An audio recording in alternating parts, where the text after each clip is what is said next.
పైన కనిపిస్తున్న Java snippet కి అవుట్పుట్ ని గెస్ చేయడానికి ట్రై చేయండి. సో ఫస్ట్ కోడ్ స్నిపెట్ లో నేనైతే 2 వేరియబుల్స్ తీసుకున్నా యూజింగ్ ది ఇంట్ అనమాట. సో వాటి యొక్క వాల్యూస్ వచ్చేసి నేను 200 అని తీసుకున్నా అండ్ వాటిని కంపేర్ చేస్తే మనకు 2 వచ్చింది అవుట్పుట్. ఓకేనా? సో అలానే ఇంటీజర్ తో తీసుకున్నా నెక్స్ట్ టైము. సో వీటి యొక్క వాల్యూస్ 200 తీసుకున్నా, బట్ వీటిని కంపేర్ చేసినప్పుడు మనకు అవుట్పుట్ ఫాల్స్ వచ్చింది అనమాట. సో దీనికి నీకు ఆన్సర్ తెలిస్తే కింద కామెంట్ సెక్షన్ లో ఆన్సర్ రాయి, లేదు అంటే మాత్రం ఈ వీడియోని లాస్ట్ వరకు చూడు, నేనే నీకు క్లియర్ గా ఎక్స్ప్లెయిన్ చేస్తాను. సో ఇంటితో వాల్యూస్ డిక్లేర్ చేసినప్పుడు మనకి ఏమైతుంది అంటే ఓన్లీ యాక్చువల్ వాల్యూస్ మాత్రమే స్టోర్ అవుతాయి. ఓకేనా? సో అందుకని మనం డబుల్ ఈక్వల్ టు కంపేర్ తీసుకున్నప్పుడు అది వాల్యూస్ మాత్రమే కంపేర్ చేస్తుంది. కాబట్టి మనకి ఇక్కడ ఏమైంది అంటే అవుట్పుట్ ట్రూ వచ్చింది. ఓకేనా? సో అలానే ఇంటిజర్ తో చేసినప్పుడు ఏమైంది అంటే ఇంటిజర్ అనేది ఆబ్జెక్ట్ అనమాట.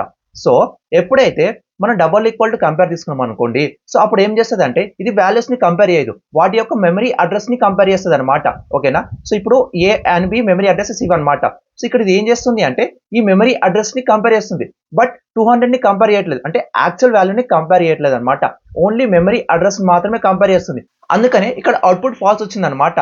ఎప్పుడైనా ఇంటీజర్ వాల్యూస్ ని కంపేర్ చేయాలంటే మనం డాట్ ఈక్వల్స్ టు మెథడ్ వాడాలి. సో ఇలా వాడితే ఏమైతుంది అంటే మనకు డాట్ ఈక్వల్స్ బి తీసుకున్నప్పుడు ట్రూ వస్తుంది.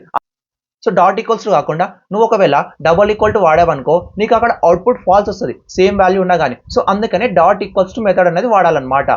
అండ్ ఈ వీడియో నచ్చితే కనుక ఒక లైక్ చేయండి అండ్ ఇలాంటి కంటెంట్ కోసం మన పేజ్ని అయితే ఫాలో చేసి పెట్టుకోండి.